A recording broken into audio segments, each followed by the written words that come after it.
Welcome, everybody, to this episode of the Tourism Hub podcast.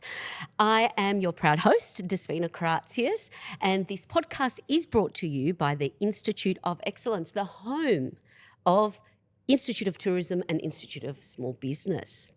Now, today is a very, very special day and a very, very special episode. I heard a quote this morning and that I'm just going to share with you. It's nice to be important, but it's important to be nice. And my next guest is someone that exudes authenticness, trustworthiness, and then has the business acumen of any great entrepreneur that you may hear or be inspired by. She is the G to my D. Without further ado, my dear Giovanna Lever, thank you so much for joining me on this episode of Tourism Hub podcast. Hi, Despina. I am so happy to be here. We've already kicked off with a meeting of the minds and some cunning plans. So excited. So excited. It's a long time coming. So long time coming and overdue. And what's overdue is just when I started this podcast and I think about people that I want to share their story, you've been on the list. And just to make this happen, because you're kind of like, you're the person that I've met along the way that I think there's a pre-Giovanna and post-Giovanna experience. And as an industry, particularly in the Australian tourism industry, you are so well loved and respected, and you've given so much of your incredible work, and you've just done so much that is just a pleasure and a thrill. But thanks, Desi. No, you are one of a kind human in tourism, and that's what I really, getting even more curious about your journey. If you can imagine, this is your life. Please take me back to the Giovanna who is now the proud owner and leader of Sparrowly Group. Take me back to the Giovanna where she was raised, her journey, and right up until now, and then we'll kick off from there. So what do I need to know about Giovanna pre-meeting Despina? Well, first of all, I just want to say I feel like I'm living my dream of my Oprah moment. Yes. What is Oprah's best friend's name again? Obama. Oh, no, Gail. It's Oprah and Gail. Yeah. You're Oprah, I'm Gail. Oh, my God, we're having our moment. We're having our moment. But then Michelle Obama's coming in as well. Yes. And, it's Oprah and friends. I feel like I'm totally living my dream here on the couch with you. Yes. So let's just have that moment together, Despi. So good. So good. Thank you for that most amazing introduction. I didn't realise that that's how you felt. Thank you. I have no words on that. But let me start, I guess, from the very beginning. Yay. So born and raised in Bundaberg in Queensland. My parents moved to Australia in 1968 from Italy and immigrated to Australia. So I am both an Italian and an Australian citizen. Still vote in the Italian elections, although it's not as straightforward as Australia can be a bit, complicated, but, it's great to have that dual citizenship, and I feel very, very proud and grateful for everything that my parents have done for me. So I grew up on farming land, intensive horticulture. What is intensive horticulture? So vegetables, capsicums, tomatoes, zucchinis, etc. And like any good child of an immigrant, immigrant people, as soon as we could walk, we were out working and helping our parents as they, were amazing, learning English and finding their way in this new life. And I remember my dad, who has now passed away, would always say that he is so proud to be an Australian and that he saw himself very much as an Australian citizen, because if he particularly, and mum and dad both had different upbringings, but if he had stayed in Italy, we're Sicilian, so I think you can all make all the Godfather references as you wish, he would have had a very different life and a different path. So this is something that I, always take with me. And yes, I am a citizen of both countries, but I am squarely, first and foremost, a proud Australian. So I am the youngest of four, and of course the youngest, they left the best to last. And I always ring my mum on my birthday first, and she's like, you need to wait till I ring you. And I'm like, I'm ringing just to say congratulations on another year. And it always makes her laugh. And that's, I guess my plight in life is to, loneliness and aging, it's a real thing. So if I can ring my mum and make her laugh and make her smile, even if it's a, 2-minute conversation, like I did today as I was driving from Ballarat to Melbourne. We had a very quick conversation. She had a giggle. Her worries for the day were just forgotten about for that little time. And that's, really important, because if it wasn't for my parents, I wouldn't be here today. So went to uni, did all that sort of jazz. But as I always say, the degree's one thing, but everything I've learned has been from the school of life and from my upbringing, and being very involved in the operations and business management, particularly from the age of 13, when I was the only one left at home. So whilst my friends were out, partying and doing all of that, I was there on Friday night doing the wages with my parents. And, things like, logistics reviews, just didn't know what that was the name for a logistics review. But, I was saying to Dad, as we're looking at invoices, maybe we should be looking at different transportation companies and what have you. And it's fantastic now, as I fast forward many years, one of Sparrowly Group's first clients was the beauty industry and a company that makes all the beautiful amenities in hotels. And one of the first projects I had to do was a logistics review. And I learned everything about, third-party logistics and why you need to refrigerate, have cool climates for beauty products so they don't spoil, etc. And I remember sitting there while I was working through this going, oh, I remember doing this when I was 16. Oh, this is what a logistics review is. So, I guess that's it in terms of the upbringing.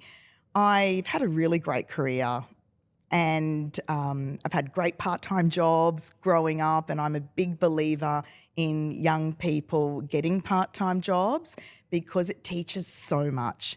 Yes, it gives you money, and in my case, it gave me money for my Boys to Men CDs. Celine Dion, and then moving on to like Smashing Pumpkins and all of that. So I think, starting early by having some work experience really does set you up for life. Absolutely. And I can appreciate in knowing you now up close and from afar that business acumen, and particularly that financial intelligence that we were talking about earlier, where that came from. And it does. These things happen at a very early formative age. I also, just in relation to your family and your beautiful father, I did, and I'm going to share this because it was only, I actually forgot to mention this to you earlier, that I watched your TED Talk. She's also a TED Talk speaker, guys. And it was on the human connection and just sitting around the table, and there's the head and then the baby at the other end. And I can see also that is carried with you everywhere that you go. And the spirit of that, the human connection and the empathy that you have in the way that you navigate the world, in also with the business acumen, I think is what makes you, G. Thank you, Despina. And there's also this path, and I couldn't agree more. And of course, we have this shared experience of, having parents that migrated. We've got the Italiano and the Greco. Una faccia, una razza. You know it. Yay. And also, I guess it's something else that I think that happens early on, and I can see this. I guess I was the eldest, you were the baby, but there's this responsibility from a young age because our parents, English wasn't their first language, and they need the support and services that we know and we deliver in our businesses today. 1,000%. Wasn't available back then. I think just for any business, let alone someone migrating to Australia making a business happen. So that's incredible in itself. Now this journey and stepping into igniting your senses into the world of tourism, take me to that moment where you were inspired to say, okay, I've done my work experience, I've worked in the family business. What was the moment that you said, wow, there's something here, and I'm going to pursue this path of working in the Australian tourism landscape? Well, I hope I'm not going to disappoint you when I tell you this story, in that I kind of just stumbled into it.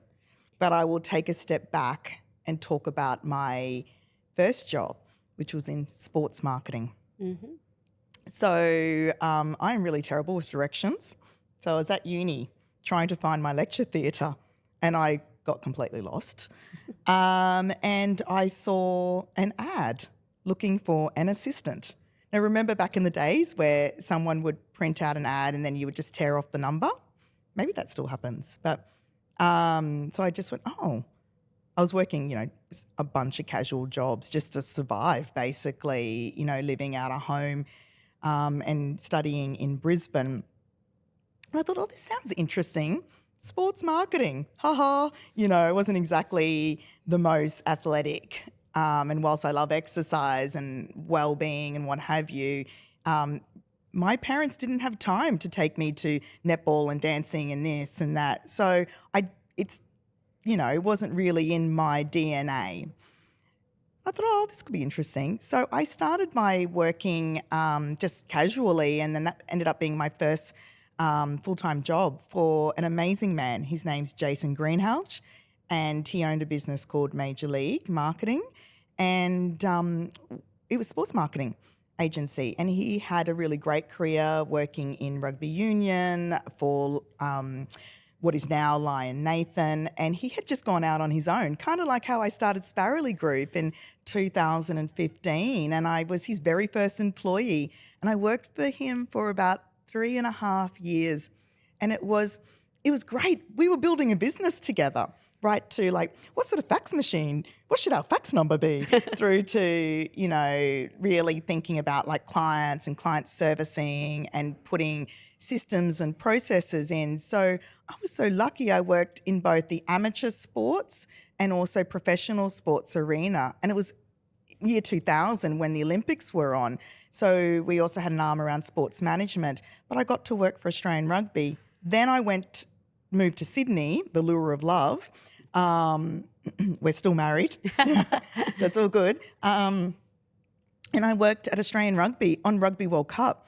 But my job specifically was in PR and promotions and partnerships. So I built a lot of partnerships around and key stakeholders and stakeholder management with a lot of what's would then call the events corporations that have really now sort of integrated into most of the state tourism organisations, and working with them in terms of how do we leverage to drive ticket sales for, first of all, Rugby World Cup, and then I moved into, after World Cup, the professional rugby team, which was Super 12 rebranding to Super 14, and the Wallabies and what have you.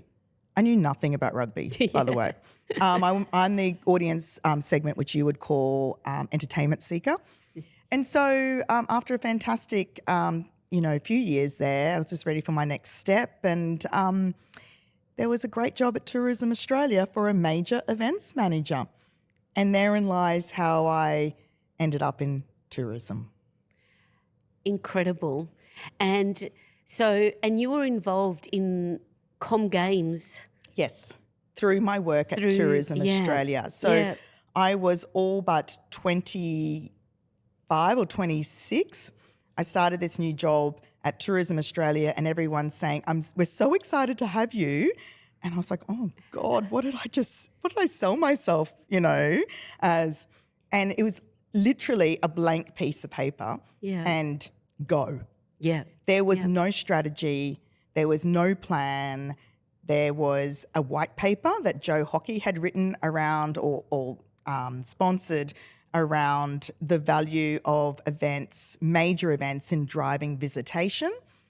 And I was responsible to take that carriage on in terms of leveraging the federal government's investment into major events for tourism benefit. So one of the first projects I worked on was Commonwealth Games 2006. Incredible. And also a testament again, that's a big role at a young age, something that Tell me about it. many people who choose tourism aspire to. And after a recent Choose Tourism campaign, so many industry leaders, when they're asked the question, why did you choose tourism, in the same way that you've just expressed, it's kind of chosen you. Yes. This pathway wasn't something there on the cards, but it's incredible to hear that it started with the sports and to go to the top at Tourism Australia. I will always be thankful to my first boss, Jason, because if he Yeah. didn't give me a go, and I think it's important to always remember where you came from. Never But forget it. I also think it's important, Always. Despi, if you don't back Yes. yourself, like I joke about where I was like, oh my God, how did I get this Yeah. job? But you have to be able to back yourself. And if you don't have that, and it's not about being overconfident. Yes. It's just about having faith in your ability, Yes. trusting your gut, head, heart, gut, all of that together and giving it a go. Yes, yes. And speaking of that, of giving it a go, you've had your first gig, Tourism Australia.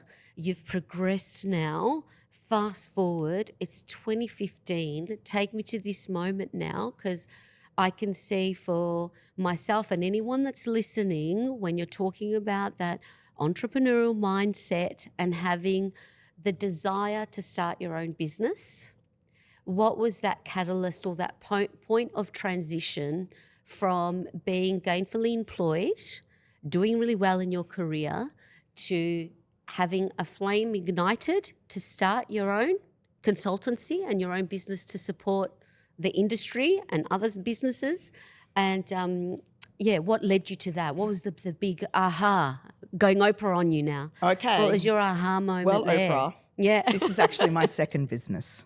Yeah. So, Hey, Oprah. That's an Oprah moment. That's not aha. That's Oprah. So when I was Yeah. at Tourism Australia, I love to Yeah. bake. I'm not sure if you know about that. I but don't. I love to bake. I'm pretty good at it. I'm not into the fancy cakes that everyone's, Yeah. and that's trending. That's not what I'm talking about when I talk about Yeah. baking. When I talk about baking, it's good, wholesome baking, but Yeah. cutting the crap out of Uh-huh. that. So I was This always is where the bread comes from. You're always yes, baking I am nice bread and I am a sourdough baker way before Yeah. COVID. Wow. So when I was at Tourism Australia, as a way to learn all the names, because it's the biggest company I've ever worked in, I was like, holy dooly, how am I going to remember everybody's names? I would bake and I would put my baking outside my pod with a little note, help yourself, Giovanna, smiley face. And so who doesn't love free food, right? Yeah. And so people would pass our pod where I was sitting and go, oh, and eat a brownie or a cookie or whatever. And they go, who's Giovanna? And I'd be like, hey, that's me. Nice to meet you. Because my job relied on internal partnerships to make things happen. I was a one-woman band, but I needed the digital team. I needed the industry team. I needed the broader marketing team. I couldn't do it on my own. So I'm like, oh, I need to build partnerships. I also need to remember everybody's name. And so, I don't know, Naomi, who now works at Sparrowly Group, God love her, she would come by and she'd be like, hey, and I'd be like, hey, I'm Giovanna, hey, I'm Naomi, I work in the industry team. And that's how we got to know each other. Anyway, I started moonlighting as a baker, and I just started a bit of a bootstrap startup baking business, and it kind of took off. So I would go to work at Tourism Australia, bake at night, deliver, go to work, and on repeat. So then when I had my first baby, Harry, he was a good baby, I just kept baking, and then, got bigger and bigger. Sydney Morning Herald, good food, picked up, got a whole page in the Tuesday Lift Out. And the reason I tell this story, and I'll bring it back to Sparrowly Group, because when it was time for me to go back into, I don't want to say corporate world, just in terms of a more traditional role, or back into tourism or business or what have you, I had learnt so much from my baking business. Again, a lot about business operations, a lot about, COGS, costs of goods sold, sales and marketing. I had to do everything myself. But what it did for me when I did go back to Tourism Australia 3 years later was that it gave me a whole new level of humility. Mm-hmm. And to not get too mixed up when there's drama or carry on or in your own head, right? Yeah. Just take a minute. Yeah. So I learned a lot from that business, and that business was always meant to be just for that time while I was having my kids, and brought in a bit of extra money and made me feel like I was still contributing and all of that. Yeah. So my aha moment in 2015, I had an amazing job, and I knew I was there only for a short time, but an impactful time. I knew what my remit was. And I went over to Intercontinental Hotels Group to open Intercontinental Sydney Double Bay. And that 1 year, 13, 14 months that I worked at IHG was very transformative for me, because I wanted a commercial role. Mm-hmm. But friendships, connections, it's still been so good for my business, Sparrowly Group, today. The reputation of what we did at IHG, and particularly with Double Bay property, still brings in work and connection, and I'm so grateful for that. The aha moment for me was, though, after many years of managing consultancies, agencies, the transition in and out of M&C Saatchi into DDB for Tourism Australia, building out a blueprint on how to do it properly because of IP and all of that, working with the smaller consultancies, PR agencies. I was constantly frustrated with two things. Number one, the constant sales pitch that I was getting. I'm just like, do your bloody job. Do that well, and then you'll get more work. Yeah. And the second thing was how much I had to manage them. I'm like, hang on a minute. Why am I spending so much time managing you? You should be managing me. Mm-hmm. You're here as a service provider, as an extension to my team, yet I'm chasing you all. And that was my aha moment. I'm like, consultancy, training, delivery needs to start with the customer. Mm. And in this instance, I was a customer. So it needs to start with that. So let's turn consultancy around on its head. Mm-hmm.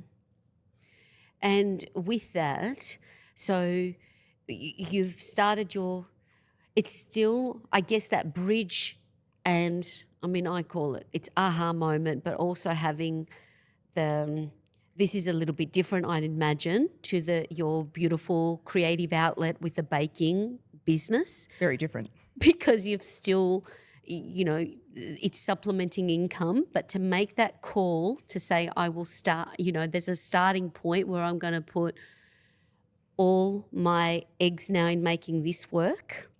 I guess, what level of courage did you have to go down that path? Like, to start your own business without now that backup of going back to something. How did you strategically or go through that process? And I'm really talking to anybody that might be thinking, or if you think about a listener that might be considering starting their business and in a similar predicament that they're frustrated like you were, and knowing that this can be done better for the client. Where were you at that point that they could draw some, draw some strength in to pursue their dream of starting their own business? You need to start and be clear on the problem statement. Is it a problem, or are you just venting your spleen? I think is the first question. And to pull yourself up around that. So defining that problem statement was really, really critical. And then from there going, well, who are we trying to solve the problem for?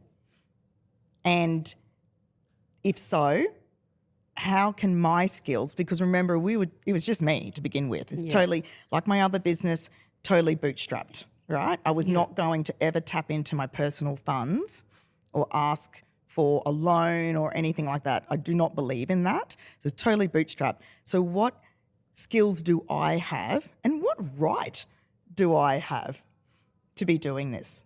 So I defined all of that. And that then started to fall out in terms of, well, what do the customers need? How can I create legacy and impact? And therein lies the two parts of our business, advisory and training. And then I thought to myself, who can I go and chat with? Who can I learn from? So potential customers and clients, and also people, I guess, who I felt at the time would be good people for insight and not encouragement. I wanted people to pick it apart. And many people picked it apart.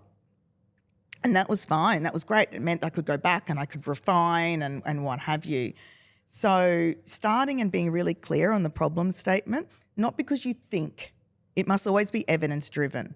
And evidence-driven is just one of our 5 values at Sparrowly Group, but they are very much, all the values of Sparrowly Group are innate in me with my personal values. That is such a good and valid point for anybody that's listening. And I think it's not just starting your own business, starting anything new, that evidence-based and research-based, and finding people you trust to explore and pick it apart. I love that, because it just, if you talk about flying solo and needing that confidence to build on, to keep moving forward, I think for anybody that's a good thing, particularly our small business and micro businesses out there, or even big businesses, right? Can I just add though, you find your people, but make sure you're not going to people who are going to pump your tires. Ooh, you need to have people who are going to critique and give you food for thought. And I had a lot of that. But you also need to back to my point earlier, you need to be able to back yourself and trust your head, heart, gut. Head, heart, gut. It's vital.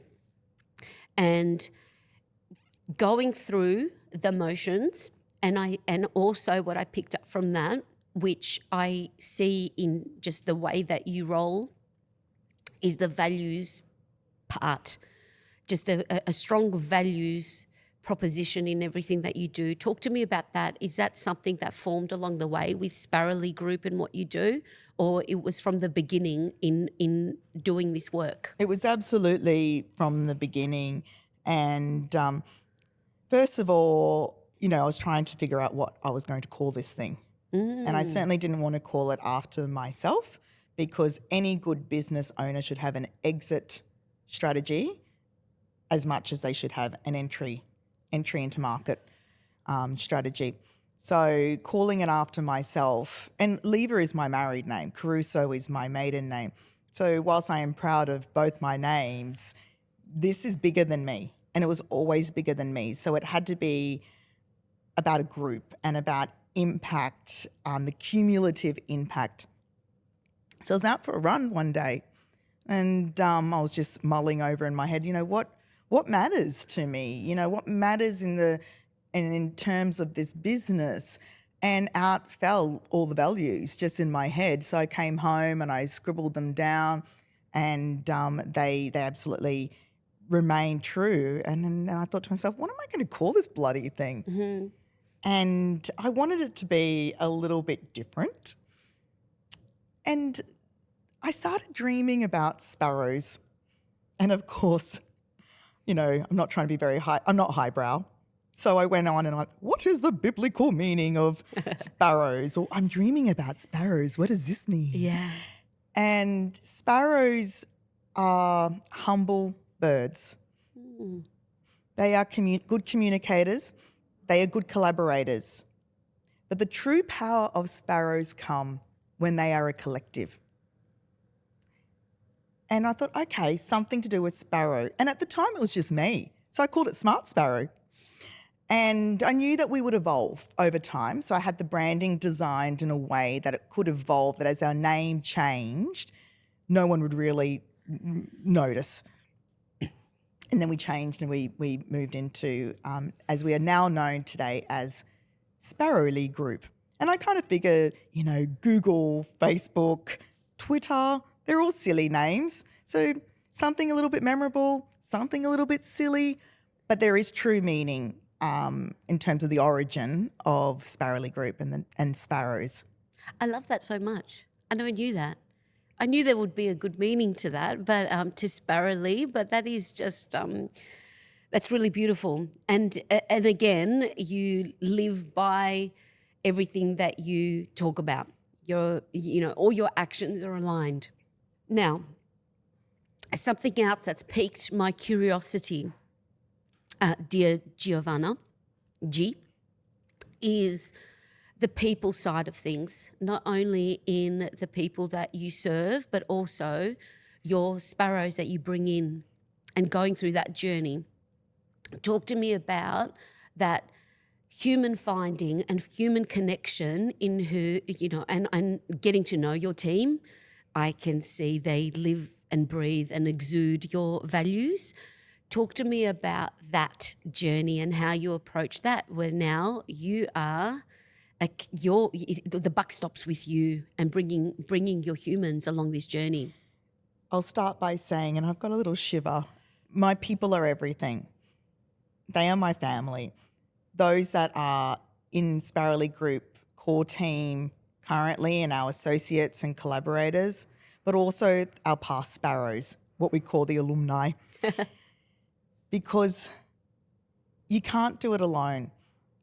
And I think it's really important that you look after your people. Now, it was just me, but when I designed Sparrowly Group or Smart Sparrow at the very beginning, I thought about what shape I wanted resourcing in terms of people power to look like and how I would put them first and foremost. Because if you put them first and foremost, the work that they deliver for our clients and their people and stakeholders and what have you will be strong, will be meaningful. So I thought a lot about professional development. But then I thought a lot about personal development. Now that's a fine line, right? You got to be careful you don't cross that line. But I believe personal and professional development go hand in hand. So I made sure that I took a step back and worked on my own professional, personal development plan and thought about, well, what did I like about bosses or managers I had in the past and the PD that I got in the past, and where were the deficits? And what am I going to do better for myself and for my people? So I took all those great learnings, and where I saw there were gaps, I then designed, the way or our approach to professional development to fill those gaps. So number one was to have a dedicated budget from the outset for all of my team. So I'm a small business, but I refuse to play the small business card. We don't have money for professional development. You're going to have a beg and plead to go to things, justify it, do a business case. Who's got time for that? So what can I afford? I can afford $2,000 plus GST every year on top of salaries for professional development, paid professional development. On top of that, there's lots of free resources. So if, Google Garage, Digital Garage, for instance, or going to, a symposium or conference and what have you, that stuff happens as well. And in addition to that, as much time that is needed, obviously we've got to balance with what we need to deliver too, for professional development. And that includes a specific timesheet code dedicated to professional development. I work with the team on their professional development plans, but it is very much a collaborative approach. And very much looks at, okay, well, what does the business need? Because it has to be around business need. And then in addition to, well, what do you need in terms of skill development in your role at Sparrowly Group, but also to be fulfilled and to help drive you from a career perspective? Because one thing I don't believe in, Despi, is not letting people go when it's time for them to go. Mm-hmm. So we have a really clear and open dialogue at Sparrowly Group. I say, listen, you could give me 4 weeks notice, fine, but don't do that. We've got this culture. So we're always talking about the what next, knowing that people aren't always going to stay forever. I'm a small business, so I might not be able to always give them what they need. But I also believe that when it's time to clip your people's wings, you got to let them fly. Yeah. I did that when I was leading at Tourism Australia and at Intercontinental Hotels Group, and I will help them. And I always have this guarantee, and I have done this. I will help them find their next job, because I feel like as a leader, it's my responsibility to help and let your people fly and absolutely soar.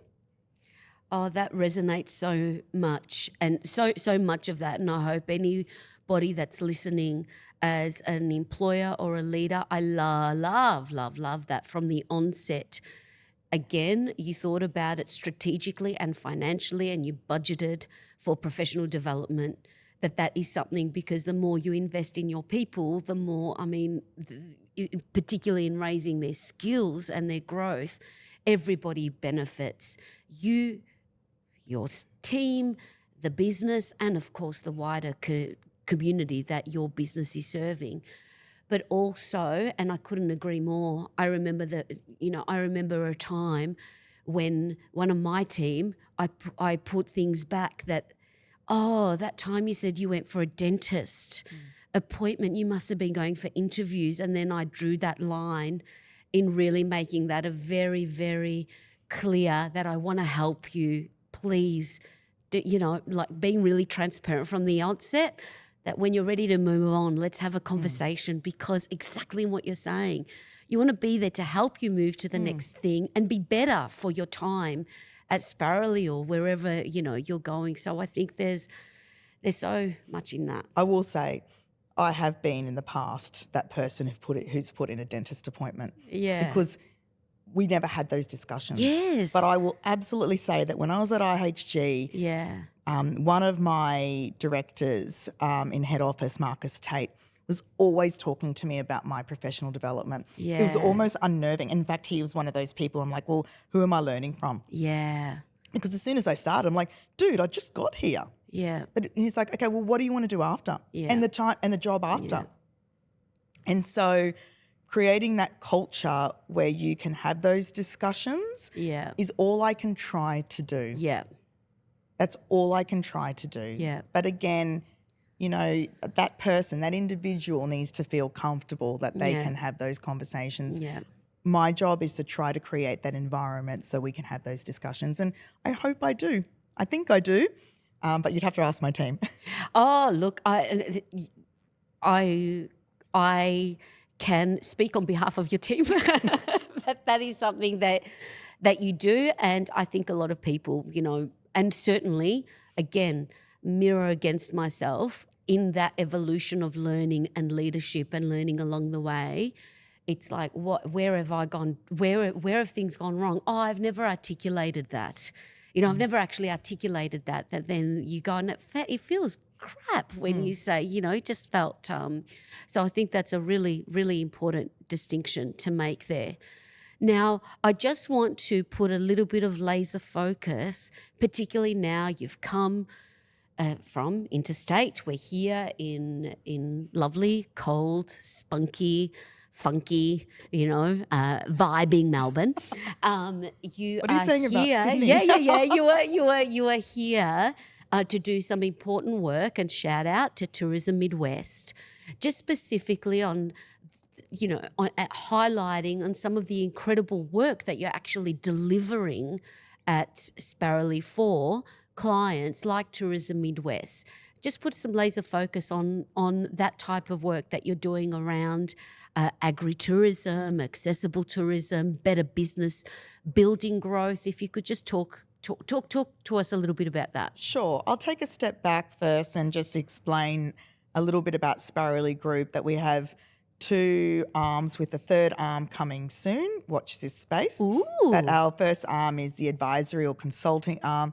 The second arm is training. Now, at the time of starting, a lot of people said I was hedging my bets and that I should just focus on one or another. But that legacy piece and leaving our people, that's our customers, in a better place that we found them with the tools to carry on is super important, because I don't believe in just trying to create more work for yourself.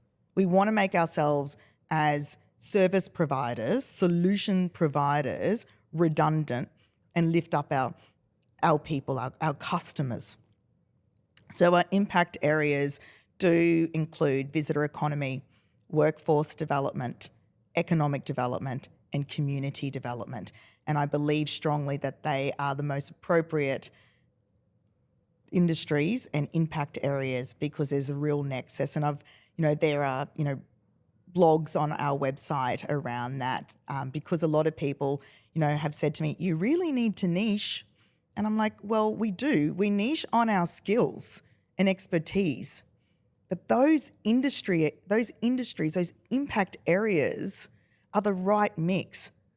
Well, that was certainly good in 2020 when COVID hit and everybody was going through the grand old pivot and diversifying and what have you. So head, heart, gut, do your research and then listen to those 3.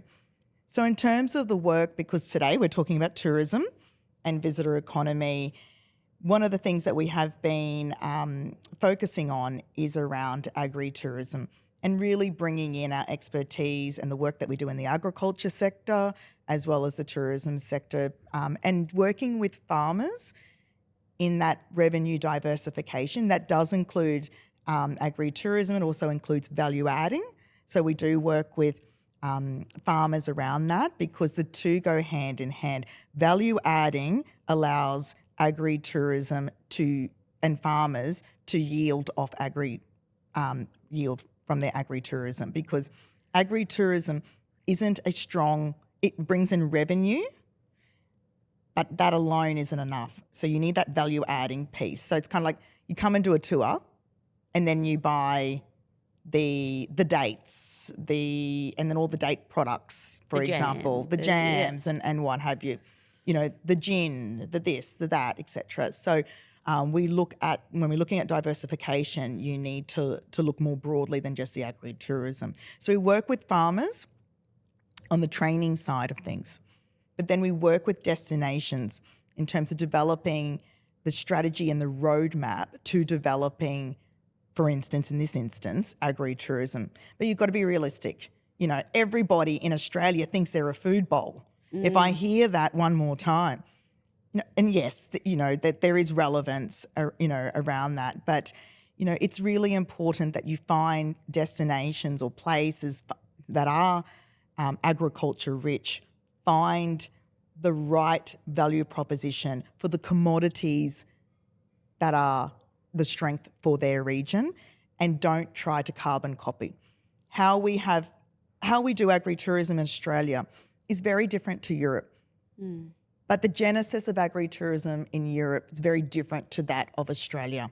Next week I go to Outback Queensland for 2 weeks. We've been doing work with farmers and with Outback Queensland Tourism Association in developing agri-tourism. And people scratch their head and they go, agri-tourism in Outback? Australia has a really great value proposition if it starts to look into the outback agricultural commodities and agri-tourism experiences to differentiate from our European friends. So when we talk about supply and demand, or how, agri-tourism has really evolved over the last few years, I would think. It's really been on the forefront. Has this been a farmer-driven pursuit of diversification, or is this where has this gap been recognised and the investment been made? Yeah, so it's been recognised from the tourism side, but it has to be farmer-driven. Yeah. So there's no point saying, oh, agri-tourism, it's so great, it's so fantastic. Let's all do agri-tourism. Yeah. If the farmers aren't invested. The farmer has to want to do it. It has to fit. So when we are working with farmers, at no point are we saying, you must, you should. You have to want to. Here's all the information. Here are your considerations. It's up to you. It has to be farmer-led. Now, tourism is laser focused on agri-tourism, as they are on wellness right now. I guess they're the top two trending pillars, if you may. Agriculture industry has a while to catch up in terms of seeing the value of agri-tourism. But the likes of Victorian Farmers Federation, because we're here and we're in Melbourne, they have recognised that. Not openly in terms of from a strategy or what have you, but in, early conversations when we're talking to them about the work that we're doing with Tourism Midwest, they realise that, yes, agri-tourism is important. It probably 5 to 10 years away, in terms of getting the agriculture sector. And I'm not talking about farmers, I'm talking about the associations, industry associations and what have you, really coming on the journey and putting focus. And when we can get the agriculture industry and the tourism industry working together, hand in hand, agri-tourism, and this is natural. This is not saying, oh, boo-hoo, agriculture industry. It's just these things take time. Yeah. So we're at this nexus now. So the next 5 to 10 years, we'll start to see the two industries working closer together, particularly when it is ground up where more farmers, there's a bit more of a groundswell and more farmers are going into agri-tourism. I really see that this is at a grassroots. It's a little bit like accessible tourism. 12 years ago, it was so green. We were trying to bring everybody on board, and here we are now with the second Australian Inclusive and Accessible Tourism Conference. And I see that here you're at the grassroots of agri-tourism. But we do have, in our niche industry, I feel like sometimes we're still trying to bring hospitality businesses on the journey that they're in tourism. So it's really good and important work. And I can only imagine imagine I've never been in a room with farmers to try and explain the value of tourism as you have over the years. But I could imagine that would be an exciting proposition to agricultural businesses to see a new light or a pathway for their business or for the next generation, particularly when what we was talking about earlier with succession planning, or how this could look like for the next generation of these family-run and operational businesses. Yeah, and succession planning is absolutely critical in agriculture. And look, agri-tourism, value adding, it's a great way, particularly when farmers who might be struggling with that whole succession planning, but their kids are wanting to come back home, but perhaps they don't want to be running the farming operations, but they've got great business skills and maybe they come from tourism or hospitality, etc., as a great way to bring them back onto farm. Yeah. And agri-tourism is more yes, it is about visitation, and it is about revenue diversification for farmers, but it's also about connectivity and human connections. As farmers age and, loneliness, social connection, safety, it's both ways. So there's great reasons to do it from a visitation perspective. There's great reasons to do it from a farming perspective, above and beyond the revenue. But of course, we want to make sure that they're making money out of this as well, because it takes them away from their farming operations. So it should always be agriculture first and then the agri-tourism. If you can think back, and you don't have to name the event, but if I talk about challenging times in the journey, pre, during, post, like in your career, in business or out of business, what in terms of like considering a real challenging moment, what were the lessons, and what did you draw on that time to overcome that? December 2023. Okay. So it's very recent. Yeah. Couple of things. When I started the business, I didn't pay myself to begin with, but because I bootstrapped, and I needed to make sure that I had good cash flow. So cash flow, absolutely king. But I did pay myself the full amount of superannuation that I could.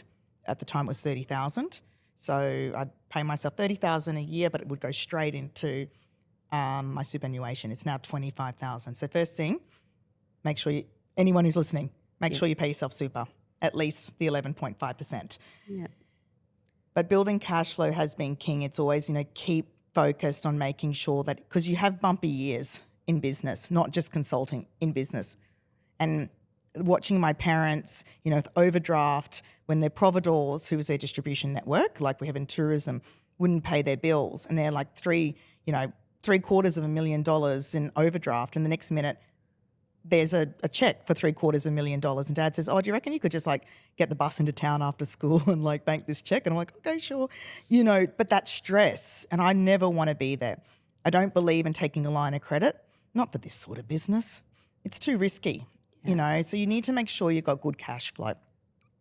Now, COVID, while everyone was scrambling around COVID, I guess from my perspective, as well as supporting those 500 businesses that we've been mentoring and getting that financial acumen and getting that all sorted, I knew that from a consulting perspective, our challenge wasn't during COVID. They were a bumper years, helping, building resilience and what have you.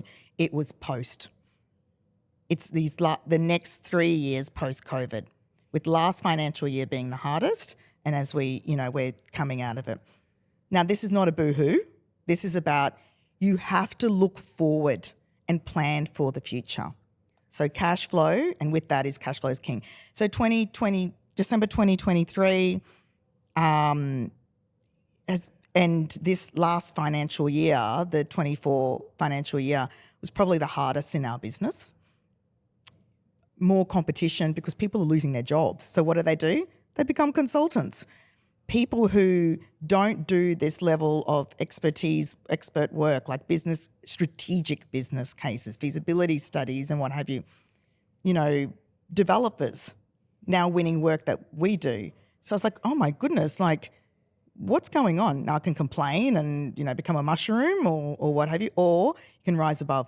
So in December 2023, although we had good cash flow, I built a turnaround strategy for Sparrowly Group, because we're going to get out of this.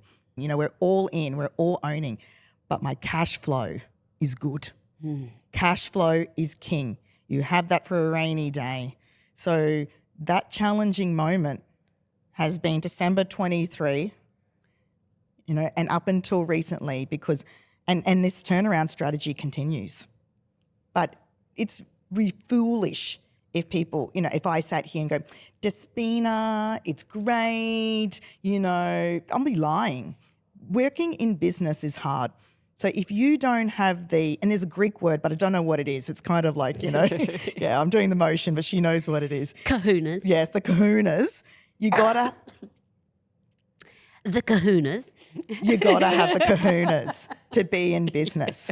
because it's Yeah. freaking hard, and you have to, like I say, back yourself, but don't crawl under a mushroom. If you see the writings on the wall, you need to develop a turnaround strategy and work with your accountants, work with your business advisors, be really transparent with your team, bring them on the journey. And I go back to Naomi, who I met back when I was baking brownies at Tourism Australia, who's one of my foundation team members, and she rang me after our mid-year planning just recently, and I took them through everything. You know, my spread forecasting is called eggs, and then eggs with a side of bacon, right? Eggs is secured revenue, and the side of bacon is our potential, right? Yeah. And I showed them all of that, and she rang me and she's like, "Oh, Jiv, you are like next level, man." Yeah. And I said, "Yeah, well, you know, transparency is important." And she's like, "Just to be able to have that level of transparency and trust, thank you." And I'm like, no, thank you guys, because I can't do this without them. Yeah. Brilliant. As it's gone very quick. It has. It's gone so quick. Got so much to more. say. We'll have to do a part 2, but I'm going to quickly take us through just an excellence round as we close off, unfortunately. Ding, ding, ding. But firstly, thank you for sharing. You are next level. I agree with Naomi. We're going to head straight into it. Best advice you've ever received? Back yourself. Back yourself. Because if you don't back yourself, who's going to do it for you? Incredible. A personal habit that contributes to your success. Don't drink too much. Don't eat crappy food. And move that body. Whoo! Action. And a resource that you can't live without. What's something like an internet, digital resource or otherwise that is a daily go-to for you? It's chick lit. Sorry, I'm not very highbrow, but a resource for me is chick literature. If I read that, it helps me really just decompress. Yeah. And that's my resource because it clears my head. And also sleep. Yes. You need to have good sleep health. And although I'm an early riser, good sleep. Good sleep. A book, chick lit or otherwise, a book that you would recommend to our Tourism Hub listeners and viewers? I am really sorry. I don't have a book because I am really lowbrow. Yeah. I read chick literature. Yeah. But I think for me it's about listening to people. Yes. Listening really deeply. Yeah. And learning from people and being curious. Being curious. A favourite chick literature? Go to? No. No, just anything. Absolute favourite holiday destination? I have lots, but Japan, we're going in October and I can't wait. Got that to look forward to. So good. And then in light of that, a travel experience. What's a favourite that you can think about in terms of like an experience that you've had on your travels? We love cycling and although I always fall off the bike, I don't know why that's for another story, my klutz, but cycling with Agri-Tourism. So Vietnam, Mekong Valley, the Mekong Delta, cycling through the dragon fruit because dragon fruit is my all-time favourite tropical fruit. Oh, wow. I was in heaven. Yay. I'm going on my first cycling tour in Echuca next week. Oh, funny you should say. I've never done that. Yeah, so I'm looking forward to that. Regional Victoria. Hey. Thank you so much. There's just so much inspiration, thought, clarity, and I just love your ability to be so direct and decisive and transparent in all you do, not just business. I think just being, every time I'm in your aura, in your space, it's something that I really, really appreciate and really adore about you. Keep doing what you're doing. Keep inspiring. I'm sure you'll inspire many today. I will have best place to connect with you. I will have everything on the show notes. Giovanna Lever, she's on the LI, on LinkedIn, Sparrowly Group. I mean, you just need to Google this good human and you will find out more. Thank you from the bottom of my head, heart and gut that we made this happen today, dear G. Right back at you, dear D. And thank you to all of you for listening to another installment of the Tourism Hub podcast. If you dug what you heard or what you watched, please, it does make a difference to give it a little like or subscribe or let us know. And there's quite a few of you that are coming in from America, which is great. So hello to our US audience. I hope this has inspired your thinking too. Until next time, keep being excellent and doing better today than what you did yesterday. Big love, everyone.